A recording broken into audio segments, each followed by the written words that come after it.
But I'm like, maybe that's just part of what it is. It's nothing to be fixed. It is the journey that we have to go through. Step right up, folks. You're now entering It's a Circus, where parenting isn't always a show stopping act, but it's certainly entertaining. I'm your host, Elsa, here to prove that no one really knows what they're doing, and that's perfectly fine. Let's have some real conversations, peel back the layers, and remind you that you're never alone in the madness. Let's get the show rolling. Okay, so very excited to introduce this guest. Her name is Saena.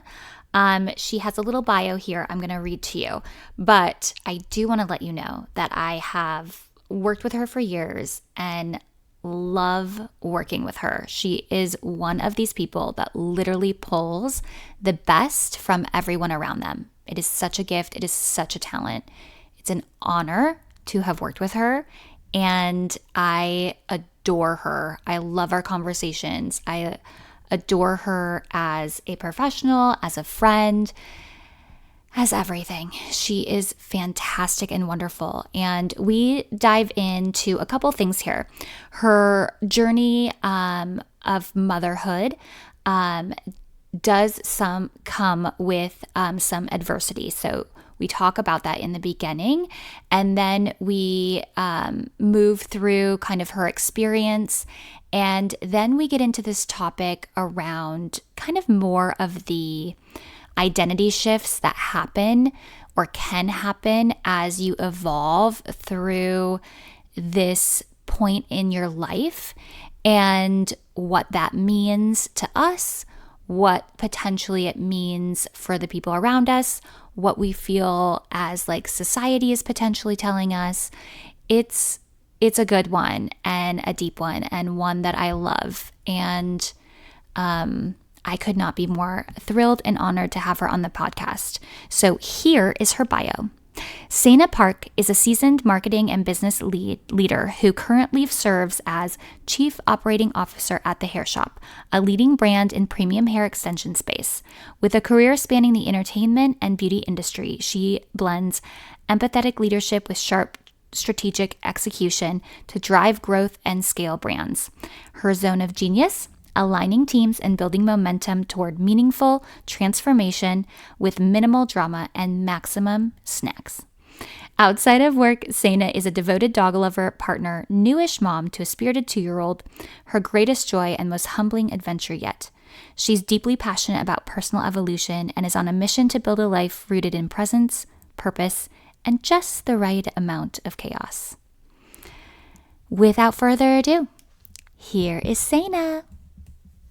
Hi, Saena. Welcome to It's a Circus podcast.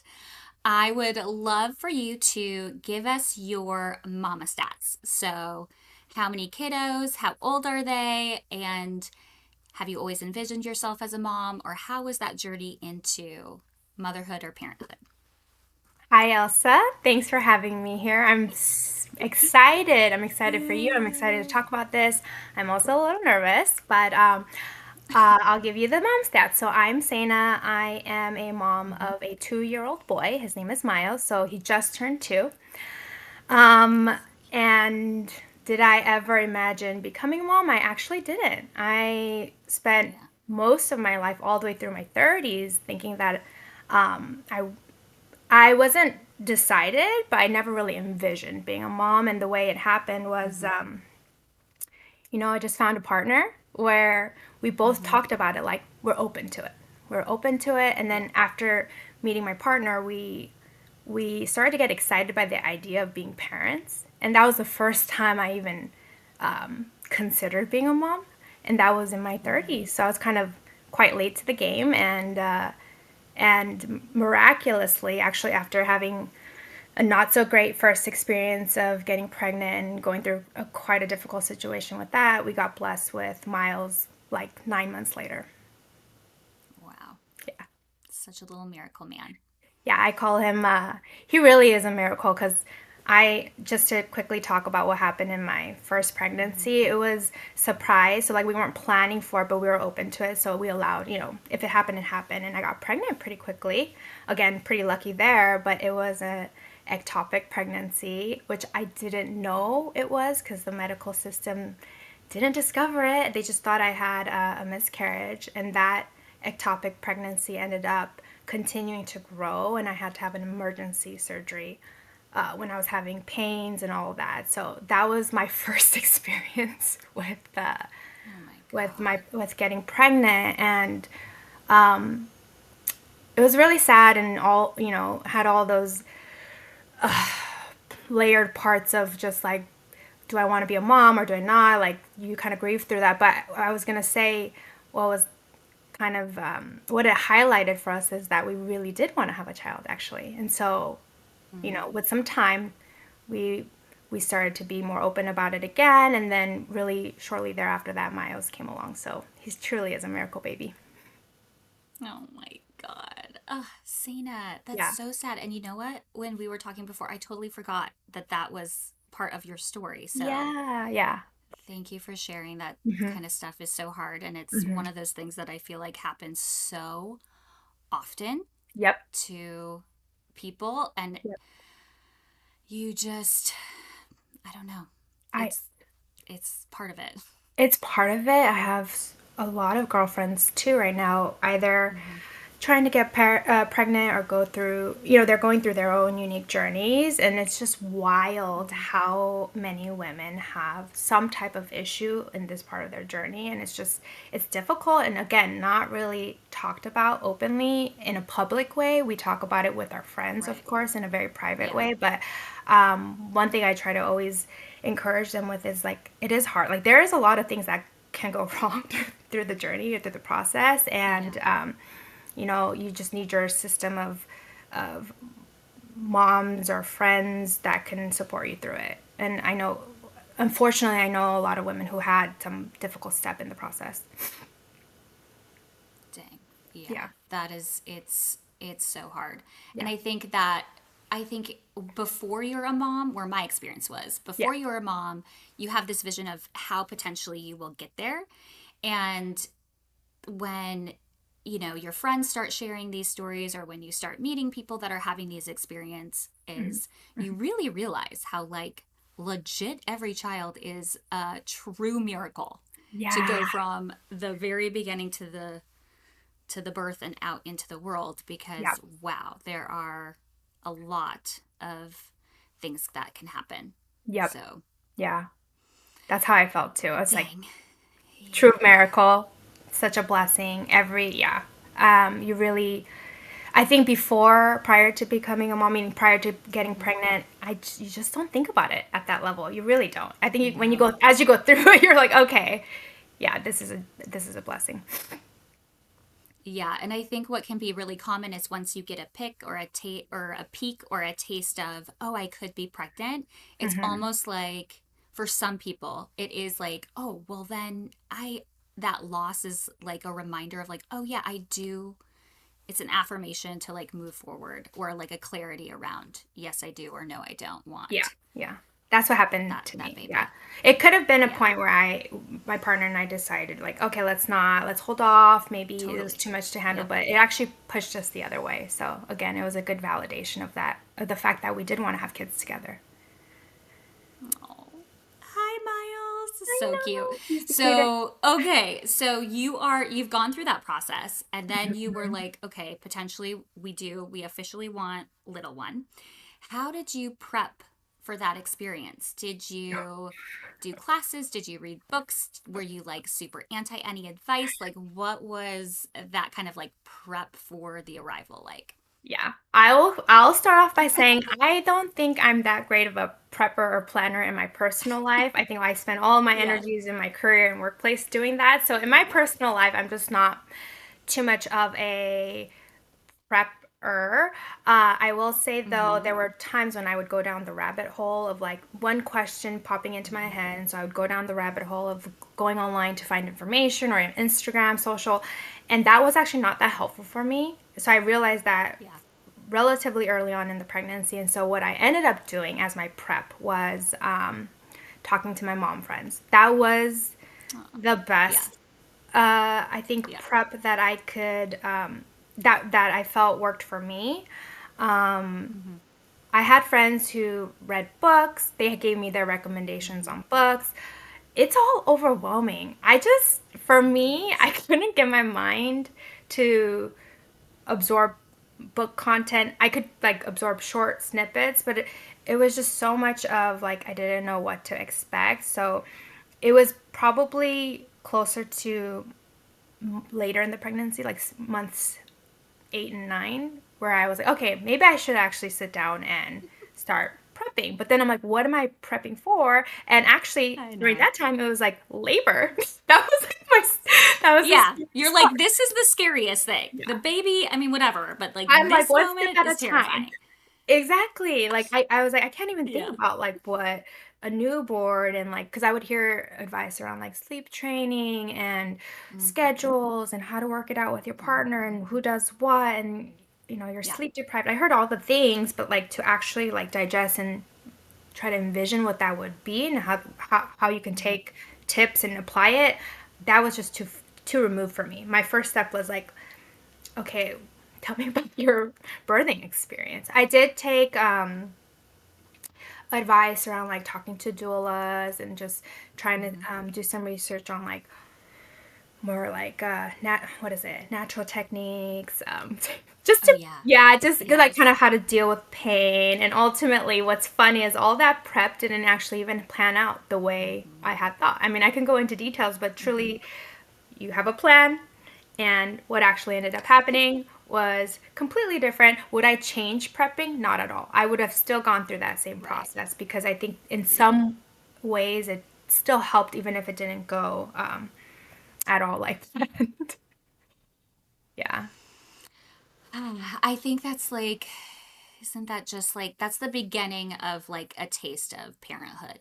It's like, oh, you want to plan this perfect birth? Watch out. Here comes your child and whatever system we're born into, Yeah. and that's placed upon us, and it's a Yeah. wild ride. Maybe that's like truly the first lesson. The other area was Yeah. breastfeeding. I tried to prep because every Oh, mom had told me that this was the yes. hardest part. And so I was like, Yes. okay, I'm gonna listen. I'm gonna listen to the words and advice. And sure enough, like for me, what happened was I tried to Hmm. take the advice, and my body physically, because I had lost a lot of blood during my delivery, that Oh, like so yeah. close I almost needed a blood transfusion. I just don't think it was Oh going to my be gosh. ready to Yeah. breastfeed. And so, all the tips, use the pump, do this, get a it didn't matter because my body wasn't going to be able to Yeah. do it. I say that now Right. because going through it, I was so hard on myself, even though other moms will tell you not to be. It's just natural, I think. Hmm. Now, Hmm. two years removed from that, I'm like, oh yeah, that explains a lot also as to why it wasn't easy for me to breastfeed. Eventually, I got there, but the whole time it was a process and a struggle. Well, and that already is a feat. You fed your child. Congratulations. Thank You're you. the best mom ever. Thank you. I mean, we all get our child fed, so there you go. Yes, yes. And it is that very, I had the same experience. It's totally that like mental thing. And I think the other thing that I did with my second was like, oh, then I'm going to do it this way. And whatever, the world flips on its head. And Yeah. then now I am not having a third, but I think about like, oh, if I were to do it again, this is how I would do it. But who knows? Who knows? Okay, That's so so funny.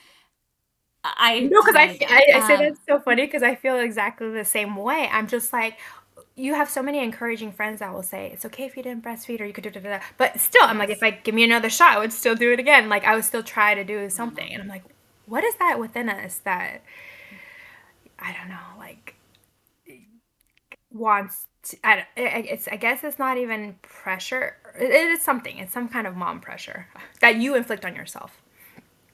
Yes. Yeah. Yes, I agree. I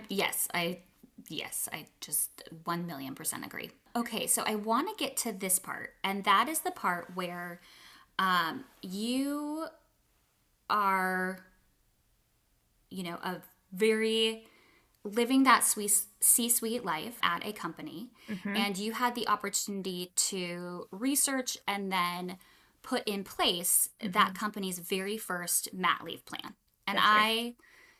so thank you, because that is just an amazing thing to do. Hmm. And tell me about like that process, Hmm. because that happened pre-pregnancy, Hmm. and then tell me about you kind of like going through it yourself.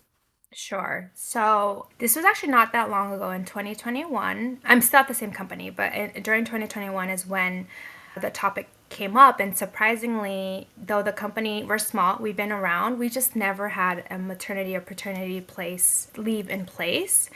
And so I had the privilege with working with our HR lead to come up with the plan. And so I was really the one driving what it should look like and what we're trying to do. And really it was simple because again, I didn't know too much. And I was also not a mom and not planning to be a mom, right, at this point in time. So Yeah. the goal was, let's look at other companies and see what's kind of standard for them, like the companies that's quote unquote seem to have a good maternity or paternity plan in place, parental leave in place. Right. And so we started there. And while we were looking at that, you start to see things like the US in general does not have No. very good leaves in place for parents compared to a lot of other Mm-hmm. countries. And so Mm-hmm. within the US, even the top companies that are offering 6 months or 4 months, Right. that might not be sufficient. That thought did not cross my mind during that time. I was just like, well, we're just trying to match. Mm-hmm. We're a small company. We can't really Mm-hmm. match like what Netflix was doing at the time or like over a year. So we did a pretty standard Right. plan. Yeah. So in total, I think the our plan was like sufficient. I would say it was good. I personally thought Mm-hmm. at the time it was a good plan. Obviously, yeah, we want it to be at least competitive in terms of if that's something that is Definitely. valuable to you or something you're going to need. That really it Yeah. does help. So that was the mission going into creating that. 2 years later in 2023, I needed to use my own plan or our own plan that we put in place. And it was generous. Actually, like stepping back, Yeah. it's like Yes. on paper it's generous. What Yes. the reality of going through it was this. I didn't get to fully be on my leave, right? I'm in a certain role at my Mm-hmm. company and partway through there were just needs of the business that I personally needed to attend to. And so there were, I want to say like 2 months into my leave, I needed to join some calls, I needed to join some meetings, and it wasn't full time back into the role, but it was, partial part of my energy, mental focus Of going back to course. my work. And I think Yeah. that's true for a lot of parents. I'm not sure how many parents out there can really just disappear on leave and then not Yeah. think or touch work and then come back to feeling Right. fully ready to jump back into the role that they had before. Yeah. Yeah. Yeah. I mean, I think that is wild. And Mhm. I'm literally trying to remember even my time. And it was a fog, because you it was a fog. It was just like you're so tired, you're so exhausted, you're so Mhm. overwhelmed. Mhm. And then I think there's for me at least, there was a part of me that was like, oh my God, I cannot wait to go back to work. I cannot Yeah. wait to get ready. I can't wait to glam. I can't wait to like Some semblance of chit chat. I can't. normalcy Totally. pre-baby. Yeah. Totally. Mhm. And then in the same breath, at the same exact time, you're like, ugh, like, wait, is this okay? What are all the things I need to Is think everyone about? going to be okay? Yeah. Y- y- Oh my goodness. Yeah, I think there's the physical, like you're doing your work, but it's the mental division, like the division of mental energy, like and emotional energy that's so difficult that truly it's it's a transition that needs some nurturing, I think. And we just don't do that as a whole. Like companies don't do that, society doesn't talk about that at all. Like really thoughtful way to transition people back into work. It's not a conversation that happens. I know. It Mhm. isn't. And then, I mean, I think I heard this phrase and I think it's like so accurate. It's called like the motherhood penalty. So Mm. it's no matter what, when you choose to be a mom and hold a career, there's always some sort of, and I'm quoting, penalty, whether it comes from like some internal dynamic for you, whether it comes from this penalty where you're like, oh my gosh, I have to now work to pay for daycare, to work to do whatever. And then Mm, also this penalty of like, am I losing momentum in my career? Am I now looked at a different way that may mm-hmm. not feel as like driven or ambitious or whatever the story is? So Yeah, do you feel like that is the something that you went through or are going through? What's like those feelings? 1,000%. I went Mm-hmm. through it and am still going through it. And to Yeah. clarify what aspect of that, I mean, I would Mm-hmm. say I sometimes say it's internal, right? I'm putting all this pressure on myself to meet the demand, what I think should be meeting the demands or needs of my role and what I'm offering Right. in the workplace, while also trying to do everything you naturally want to do as a mom. And those things are very real, right? You can Mm-hmm. say you can get Mm-hmm. help, and I'm blessed to have help. My mom helps and all that stuff, but that doesn't alleviate the fact that you want to do it because you're the mom, right? Spending time with your child, taking care of your Of child, course. children in the right Yeah. way, in quote unquote right way, whatever, spending lots of quality time. Those two things, that's a penalty because the way I view it is we only have a finite amount of energy and time to do both Mm-hmm. well. And though nobody Yeah.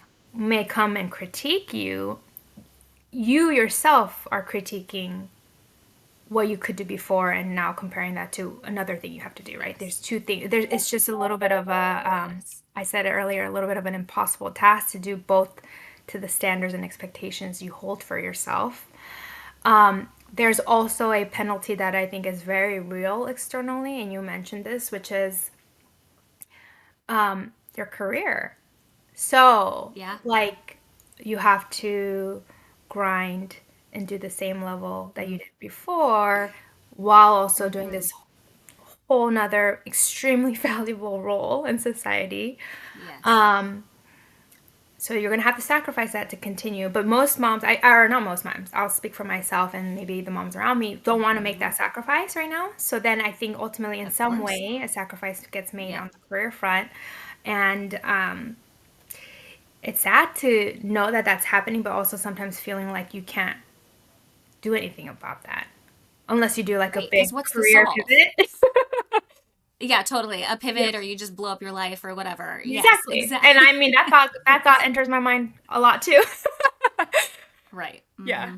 Yeah.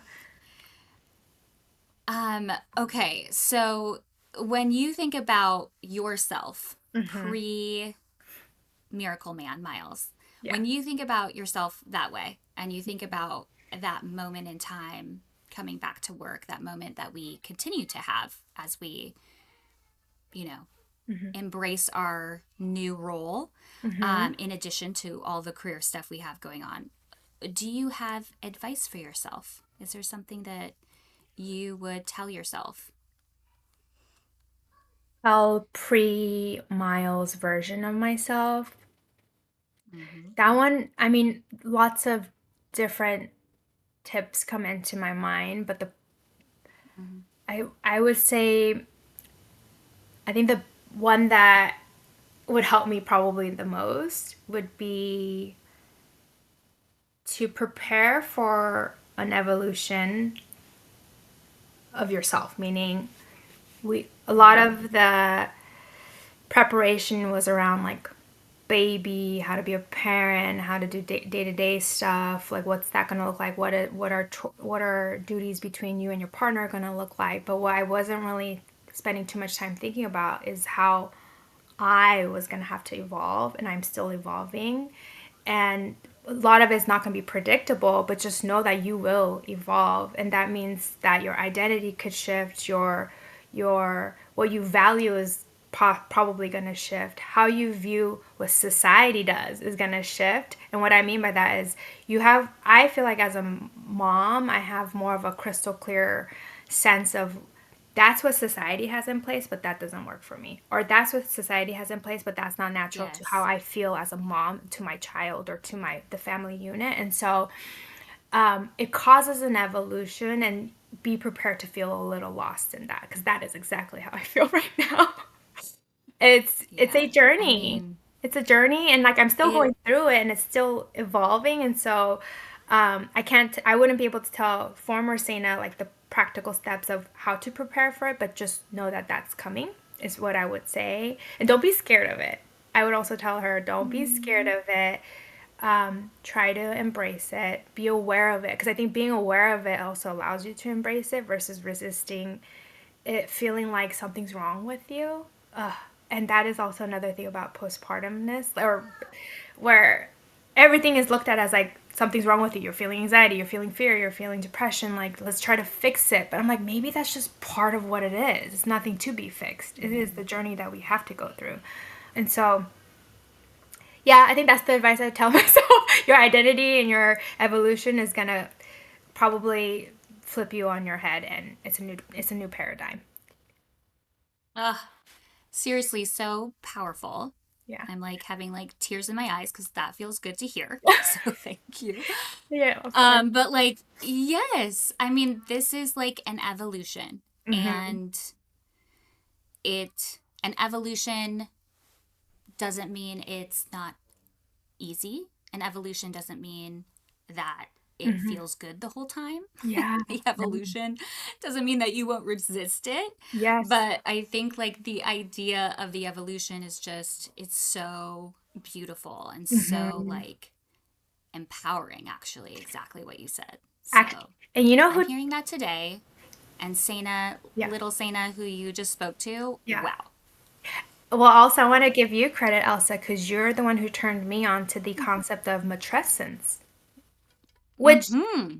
I know maybe I was in my head was in buried in the ground somewhere, because we talk about motherhood, we talk about Yep. being a parent, but matrescence, that concept, I actually never knew Yes. about it. And then when I heard a little bit more, learned a little bit more, I'm like, wow, like we should be talking about this as if we all know the concept of adolescence and just growing through that period of your life. There is a true growing through this period of one's life that we don't talk about the internal. We talk about all the things on the surface or on the outside of what you have to do. But what the individual has to I do know. is not And spoken about. no, and thank God there's a scientific word we can point our fingers at and see, you made me do it. But like literally, it's one of those things when I was, and I think it's just coming to light now. I think it's just starting to have the conversation, and how lucky for us that we're going through it. We get to be a part of that and living it day to day. Yeah. But when I first heard of it, the of course it helped me have an identity to say like, oh, this is a word of what maybe I'm going through. Hmm. Oh, this is a word, a safety word to kind of lean on to say, hey, it's okay. Like everybody goes through this. And it's not just like the social aspect or the family dynamic, it's actually a chemical. Your body is truly changing. Yeah. So to give it a name is very powerful. And I Hmm. It think is. when I encountered the word, unfortunately, it was presented to me and it felt as though it was like a fail. Like a Really? yes, Oh. it was a like, oh, you're changing, you can't make decisions, or you're Oh. something, so your head's all foggy, or something to the effect of like, don't you know you're going through this and now like you just aren't you? Like Yeah, I see it that. was very disempowered how kind of I experienced it at first. Interesting. Hmm. And then as I go through it and as I talk to people about it, Hmm. it's come to be empowering. But it is Mm. still kind of this like odd thing to be like, oh, we are going through this and it should be looked at as this incredible portal that you get to walk through that not everybody gets to walk through now. I wish we talked about it from that perspective and from that sentiment, Yes. because you can even talk about Yes. the term postpartum. It is like Ugh. bagged with like, just everybody looks at it as a negative thing. I mean, sure, there's some difficult, hard things about it. We can call it out for what it is, but there's also a stigma. If somebody says, "Oh, It's a it was stigma. postpartum," I'm like, Yes. that just it's funny how it carries that negative sentiment. And I think it's just because it's difficult, but not because it's actually negative. It's Yes. actually powerful that you're able to Yes. navigate this difficult and maybe challenging and Yes. new period in your life.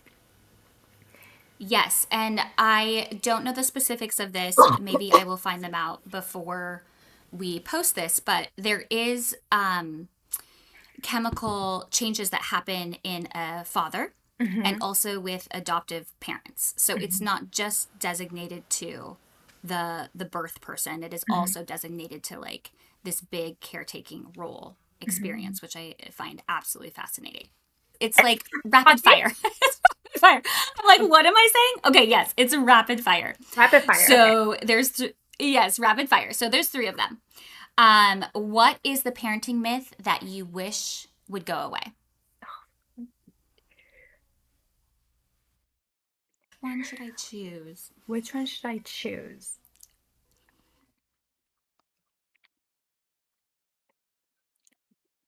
Can I come back to this one? Okay, yes, I go can't for think of it. it. Okay. Okay, what is one word that would sum up kind of your new parenting journey or parenthood for you? Chaos. Chaos. Love it. Yes, right? Like without a doubt. Love me some chaos. Okay, and then what is something that you're doing right now that you just feel really proud of that you're crushing it as a parent? Oof. I think about this a lot. I really focus on nurturing and love, and I know that sounds like fluffy, I guess, but I think when Mm-hmm. I one thing that I'm proud of is that I try to really remind myself almost every day how short this period of time is with my child. And so with that comes the lens of like how do I infuse it with as much love, as much presence, as much nurture as I can, and I guess in the quality of Mm-hmm. the time I spend with him. And so I'm actually proud that I'm doing that because it's very easy. I'm actually not very present in a lot of other areas of my life, and I'm working through that. I'm trying to be very present. Like even returning to my social life, it's like it's really hard to stay present Mm-hmm. in it. Working through Yeah. it, but I will say with Miles, I'm really aware of like how I need to be here and how I need to show up as much as possible, and so I'm proud that I'm doing that. Oh, that's beautiful. Great job. Myth. Okay, let's see. Myth. A parenting myth. Mm-hmm. Hmm. I mean, I don't even know if it's a myth because I feel like this has already been sort of kind of dispelled, I guess. But Ooh, yeah. I guess sleep training is one. Like, I was really down the Love. I need to sleep train path, and I tried it Mm-hmm. and we were going to do it. And then it just didn't feel natural for me. And so we decided not Yep. to. And I know there's a ton of parents who they choose and pick and decide that that's not for them. So it's not so much a myth, but that was one sort of pathway that was presented to me as like the one I should follow. And I, without question, was going to, and then tried it and realized it didn't work for me. I love that. I mean, I think that's great. I there was another conversation I had too where they were like, "Oh, the uh ability to like determine if you're a great parent or not like doesn't come down to how well or unwell your child is sleeping." Yeah. Yes. Right? Like it's Yeah. like I do not need to be judged on my parenting if my child sleeps with me. Like, thank you. Goodbye. Yeah. Oh my gosh, there's so many little things like that actually as you say that. Yeah. For example, I was a little concerned with Miles like just not being able to eat very well by himself. And my mom came because Yeah. then there's so many baby-led weaning and all these things you should do Of and course. Yes. help them to be not picky eaters. And I believe they're all true. That like that probably does work. Yes. We didn't do that. Yeah. So then now I'm like stressed out about the fact that he's having a hard time holding a fork and he's two. And then my mom is the one who came to me and said, he's not going to be like 15 and struggling with a fork. He's going to get there. Like there is Yes. absolutely zero reason why you should be stressing about that right now. Yes. And I was like, it's like so Yes. no duh. But like I don't know why I got wrapped up into stressing about it. And so I was like, I Um, know. and the thing is, the stress came from like I should have done the baby led weaning. At least you're bombarded with what you should have done, and then I'm like, that's what was The should causing the haves. stress more than the fact that yeah, he's not so graceful with a fork. Okay, big deal. Oh my gosh, I know. I know. And then now then you verbalize it, you're like, why was I in that mind space? I have this like it's like an ultimate thing that Mhm. like Dimitri and I talk about all the time, but there was a moment in time Mhm. where the most insane guilt, the like everything awful was happening Yeah. because we were giving our kids a pouch. And I'm like, if I have to fight and like feel guilty about a pouch one more time, I am going to lose it. Are you talking about like a juice pouch or like a? Yes. I I'm know we talking get. about like a little yogurt pouch, Yeah. an applesauce pouch. Yeah. Yeah, Yeah. if I have to feel, and resonate with you on this so hard because I myself will feel guilty if I give a juice packet, a juice box, honest brand of apple juice to Miles because I'm Mm-hmm. like trying to aim for perfection around like no sugar, and I'm like, I okay, know. I just have to remind myself, I know how I grew up. I'm okay now. We're I, all okay. We're not going to seriously. eliminate. Why are we shooting for perfection? It's the most bizarre thing. I'm I like, know. he's going to have sugar. There's no way around it. Yes. Let's just be aware. Yes. Yeah. Yeah. I hear you. But this idea of like Yes. career and like it's Yes. this phase of like rediscovery around what career means to Yes. you. I know it's like tangentially related to mat leave and how you show up for work right after that, but I think that's just a general overarching idea of like what career means to you after motherhood. It's like a little Yes. funny. Yes. Okay, let's go. Okay. Um, I want to share with you. I was talking to somebody, she also was bringing this up. And so I think you and I have a similar thought of this is insane and really hard. And like there's that pull. She had done a reframe for me that Ooh. like touched me really deeply. And it was, I know, me too. I literally told her, I was like, I feel like I actually needed to hear that today, right now. That was like amazing. But it Mhm. was this idea of, okay, if you're a mom now, your priorities have changed. Okay, like that's all real. But how she had related it to her work and career was now I can do basically anything. So whatever problem is happening at work doesn't compare to anything that's happening with my kid. So like Mhm. you want to talk about a PowerPoint deck that needs to have a presentation, like we're done at a certain point. It does not have to be perfection. I'm not going to sit here and like die over it. I love that reframing. And I want to almost call it like a healthy detachment to what doesn't matter too much. Like, and I say healthy because you Love that. that's what I'm actually struggling with because sometimes I just want to completely detach because I'm just like that's not that important Yes. or it's not really fulfilling Yeah. anything here. But obviously it needs to be in balance, right? Because I think that's the part where I feel a little lost about my sort of career identity and what I value. Because suddenly what was important is maybe not as much important, right? And so I'm like, am I still gonna continue to do that and find fulfillment out of that? That's my sort of personal Yes. struggle. Like, Yes. and so I guess if I were to reframe it to myself, the beauty in this is there is this moment where I'm like I get to reevaluate, right? I'm like now and that does Mm-hmm. cause a little bit of a feeling of being lost. It does because Mm-hmm. before you were already on a path and now suddenly you want to reevaluate that path because you're sort of detached from what was quote unquote important from before. And I think this is unique to me. I'm sure there's so many moms or parents who still want to continue the path that they were on. Um, Yep. and maybe they weren't as disrupted with because it was already in alignment, perhaps. I kind of wonder if that's also Yep. at play here. Maybe it helps you see what was actually Yes. in alignment with what you wanted before and or what you want. Yes. Yeah. Yes. I think that is so real because it's not necessarily about,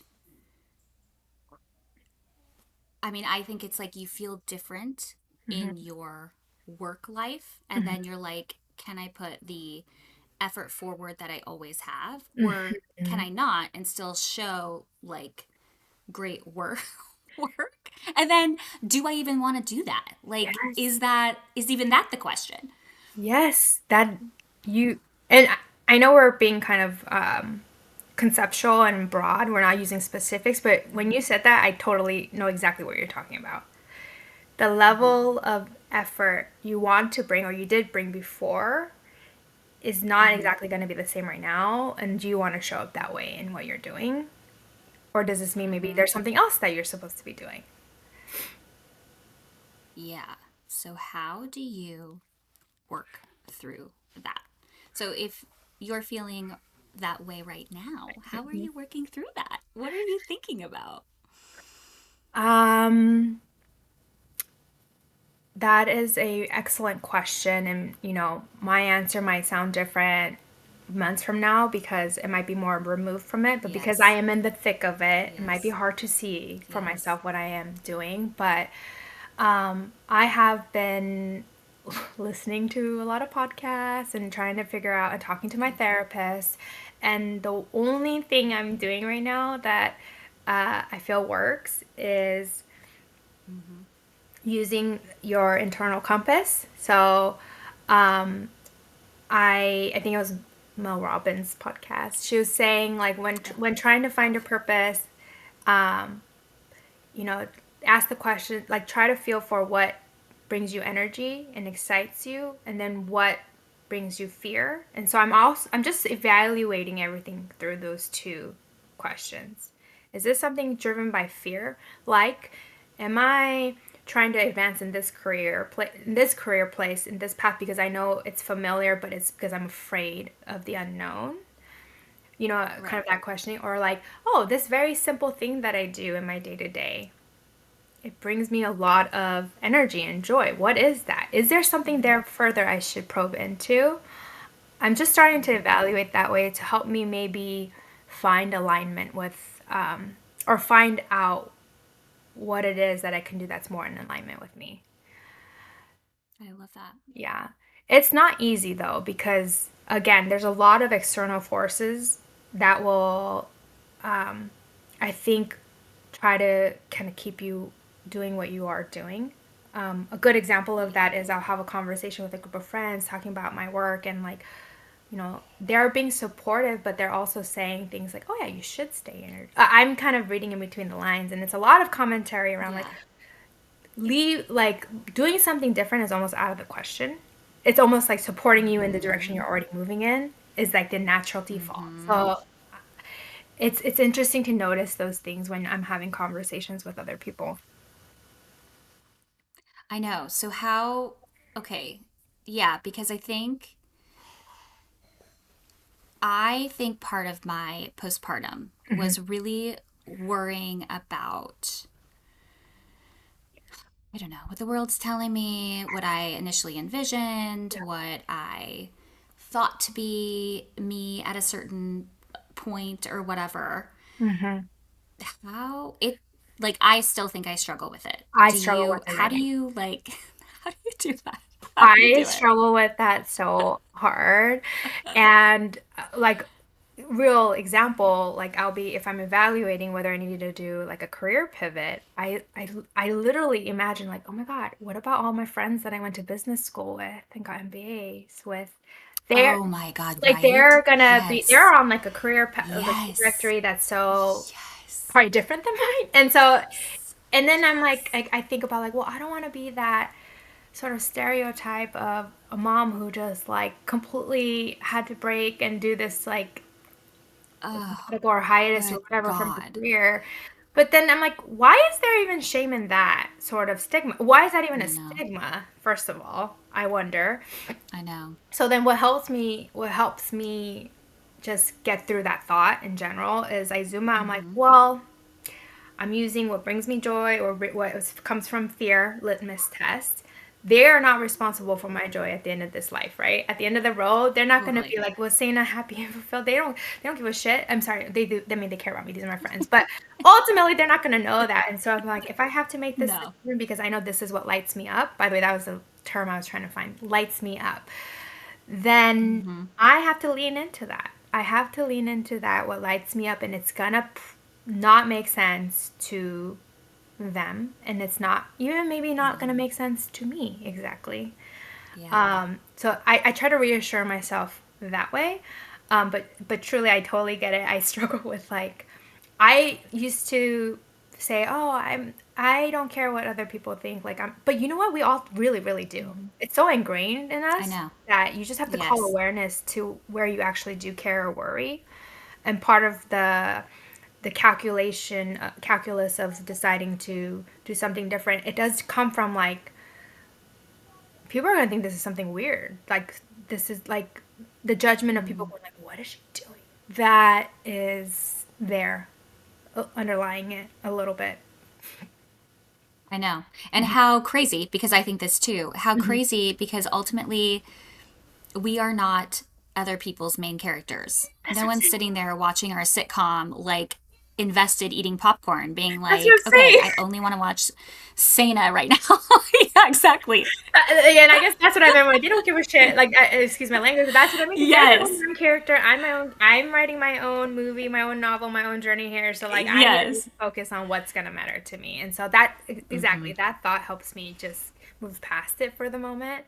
Um, But it is so hard. It yes. is so hard. I had a moment today. Mm-hmm. Okay, I've been doing this thing. I don't know if you've heard about it. It's like mirror work where you stare at yourself in the mirror Uh-huh. and you do like affirmations or you do like, I've I don't know, kind of like heard about vision casting stuff. it. Mm-hmm. Okay.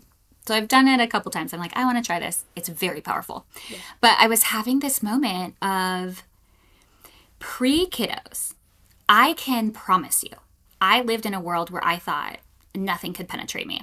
Literally. I was like, I am in my vibe. I kind of don't care. I get you hate me. I rub you the wrong way. Could care less. Moving on. Literally. I like feel pretty confident that I felt confident that way. I think I love that. I think Whatever that's what I love happened, about you in the workplace. well, whatever happened Yeah. as I went through kiddo world and like crazy explosive life changes, Mm-hmm. I was like peeling back some layers and I was like, you know what? Because of whatever this journey is, maybe because of the chemical whatever stuff is happening, Mm-hmm. I those thoughts are penetrating me. And it was this like awareness of like, okay, so maybe I'm not further along as I thought I was Well, in dispelling all of that. yeah. Or Mhm. like because motherhood is such a vulnerable role, That's I exactly have allowed right. all of that. Yes, allowed all of that to come through. And I literally have a moment I was like, I can't believe I care about what I think that person thinks. Not even what they actually think. Mm-hmm. It's like what I think that they're thinking. And Mm-hmm. it is such a punishment for us. It is. It is. And like you said, sometimes I wonder it might just be a projection of my own insecurity because like you said, they're not even Mm, thinking. By the way, I was going to comment, I think it is that entering into a vulnerable state just in general. Now yes. more things penetrate Yes. you, like more fears, more anxieties, more of a assuming what other people might think. But yeah, I was wondering if it's because like, when if I think about all these external people that might question what I'm doing or judge me or like think like, oh, why isn't she pursuing her career more? I'm like, they would they even actually say that? First of all, they wouldn't even care about that at that level because, like you said, they're their own main Yeah. characters. I'm my own main character. I'm probably a blip in the whatever. But I'm like, oh, maybe it's just my own projections of all my own insecurities. I'm using all these other Yes. people to like spit it back at me, but maybe I feel that way. Like, what is she doing? What am I Yes. doing with my career? And so, um, I I think there's some part of that too that's very real. Like where I feel like I should be trying to pursue what my identity was before. Maybe I don't even want to like scrap that altogether. Ooh, yes. I think that's right. Yeah, and part of feeling lost in this continued journey is just trying to find the right balance because there are parts of your former self that I think you loved, right? Or you love. Hmm. Um Yep. and part of it was maybe being an ambitious career woman. Maybe it was Yes. charting your own path, feeling very Yes. much in control, even Yes. though we're never in control, but feeling kind of very confident that you Yeah. had a lot of control over Yes. yourself. And now suddenly you have none of it. Yep. Yeah. Yep. And so you're just trying to bring the two into alignment. Like your former self, what you're going through now, where you're trying to go. Like you don't want to forget all of that behind. Yeah. Kind of like the flamingo analogy. So I went to the San Diego Zoo for not the first Hmm. time, but the first time in like over a decade because I wanted to take Miles. And Oh, cute. of course they had flamingos, lots of them. And Hmm. um I saw because the flamingo analogy I had never heard again until you shared it with me, and I Yes, so saw good. the white flamingo You by did. itself, and I was so sad for that flamingo. You're like literally gonna make me cry right now. Yeah, and I I know, remember going to my seriously. partner and I was saying to him, "Hey, that flamingo must have just given birth because look, see Hmm. how it's white." And I was explaining the analogy to Hmm. him because I don't think he's ever heard of it, and I was like, "That is so." But what made Hmm. me so sad about seeing that was just the Yeah. fact that truly that flamingo, that white one, was off onto the side. And like all the pink ones are over here. All the crowd is looking at all the pink ones, right?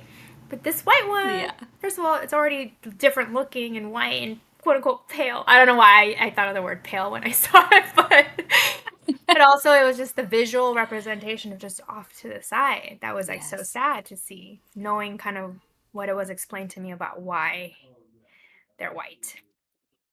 Yeah. Yes. I mean, yes. I think that's right. I think one of the things too that has been so interesting in transition, Hmm. because my little one is just turned two too, Yeah. and is I kind of feel like finally getting out of it, Hmm. but the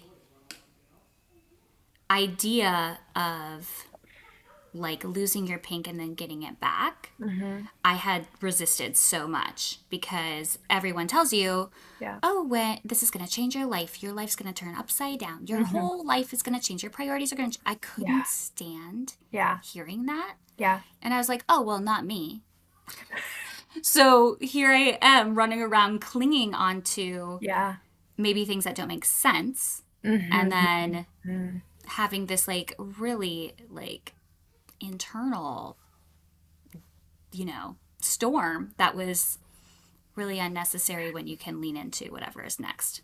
Can I ask, why do you think you met that with like a challenge of, well, it's not going to be me? Like, I'm curious what was sort of why you didn't want to accept that as like part of the process. Because I have my own thoughts on why it is a thing. Yes. So I think coming up in my career, Hmm. I saw a lot of women that chose not to have a family. And Hmm. so it was very, even though I knew it was not true, it's very hard to equate, oh, if you have a family Hmm. or if you don't have a family, you're automatically a superstar, successful person because that was Yeah. presented to me in like my entire life. Hmm. So I think that was a subconscious type of thing. Hmm. And then I think the other thing was just who I am. Like, don't tell me how I'm going to feel. Yeah. Don't tell me how it's going to go for me.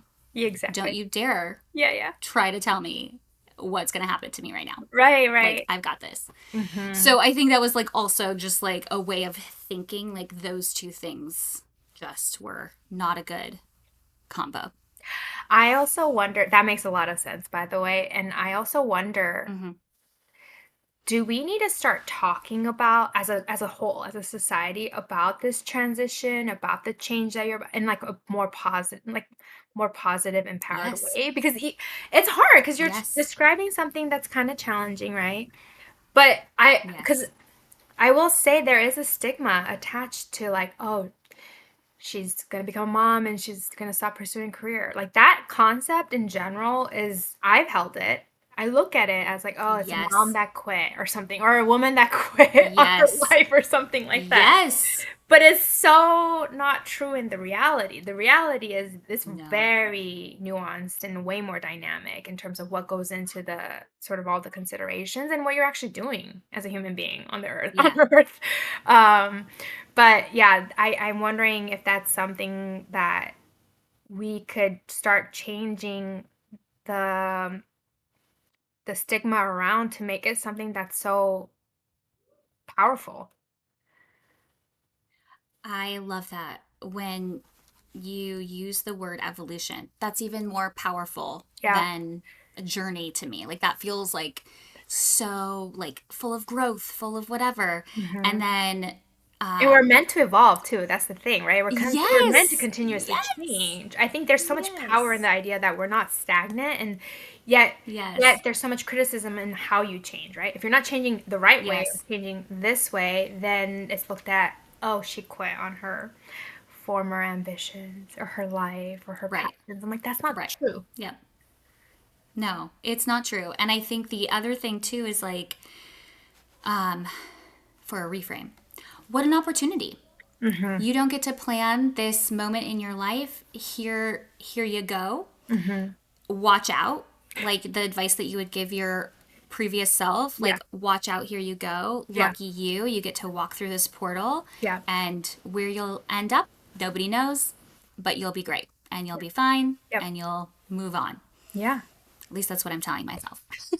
I like your visualization or analogy of a portal. Like, because you're Yeah, like the reframe is you get to walk through this door or portal, and it's like right. a new it's a new place to be, essentially. And Yes. that in and of itself is not at all inherently negative or scary. It's a new opportunity. Yes, exactly. So, everyone out there, Yeah. welcome to the portal. Welcome. This is a new opportunity for you. Welcome to the portal, the chaos, or the circus, whatever it is that you want to call it, but Oh, welcome. 100%. Welcome. I know. I know because I think so for the moms that go through it, we like, okay, we've gone through it. So, or we're going through it. So we get it. So we look at another mom and we're like, oh man, she's doing it all. Hmm. But I think the question too is like, what would you do to educate the people that haven't gone through it that this Hmm. is a celebration and an exciting moment Hmm. for, or a portal or an evolution for the people around you to help support them. So, from a work perspective, Hmm.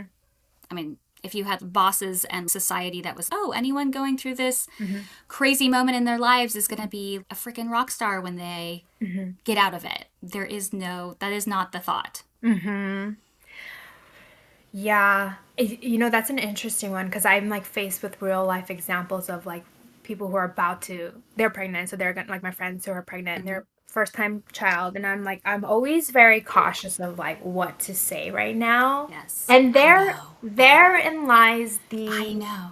challenge because on one hand, we just talked about this. We said, well, it's not talked about enough. A lot of this is not Yeah. talked about enough. But then I always get apprehensive of talking too much about the actual Yes. difficulties because I don't want to frame it as something negative to them to internalize, right? Because we're trying to also Of course. change the Yeah. framing of it. So I actually think Yeah. this is sort of challenge the situation where it's like very hard to find the right balance of being able to talk about it openly and honestly, but also attaching a positive understanding and association around it. I don't think we've kind of figured out the code to do that. My one advice that I say to anybody about to have a child is not a specific advice. It's a very general. Surround yourself with as many mom friends as you can, or as many That's dad such good friends or parent advice. friends. That's because, and I said, you're gonna try to keep Such your good friends, advice. right? But as much if you don't Yeah. have enough mom friends around that you feel like you can talk to, like, I would say you have me. You can talk to me. That's the best thing I Yeah. can tell you right now. I mean that is like the most incredible advice Yeah. because it really is people that are doing the same thing that you are and going through the same thing that you are. This is not a singular experience that anybody has Yeah. I also say when they walk through this portal. when they walk through, and I will also say there's nothing too disgusting to talk about, Oh my god. There's or too no dark. too much information. That Yes. doesn't exist. I mean, like off the cuff, you could, yeah, whatever the topic is, not gonna scare. And that's the thing Not about off kids. limits. In fact, let's go there. Yeah, let's Yeah, exactly. Should we talk? No, I'm not gonna do it. It's the next podcast episode. Okay. The next time we chat. Done. I know. I have a list. Love it. I'm dead. Okay, Bug. Anything else you want to mention and share and say? I mean, this was super fun. I think there's this portal, and the other side of it is so vast that there's so many different things and topics and areas to cover. So I just really enjoyed chatting with you. I know it's like any one of our normal conversations. I think it's super cool what you're doing and really bringing real people on. And I want to hear more stories. Oh my God, they're so good. And you know what? You know what's missing is our glass of wine. I know. Which I literally almost brought. I almost was like, ooh, should I just like add this to the mix? I was going to do that, but it was like middle of the day for me. So I was like, well, maybe I'll hold. And also the last time I did this with you, I finished a bottle. I finished a bottle, Elsa. So I was like, maybe I'll save that for like sounds about right. During the day type of conversation. Thanks for listening to It's a Circus. If today's episode made you feel a little less alone, share it with a friend who might need it too. We are building something amazing at the Turner Brothers Circus, an entire space designed for parents to find connection, laughter, and support. I'd love for you to be a part of it. Remember, you're doing better than you think. Stay grounded, stay real, and embrace that beautiful mess. And as always, the show must go on. Until next time.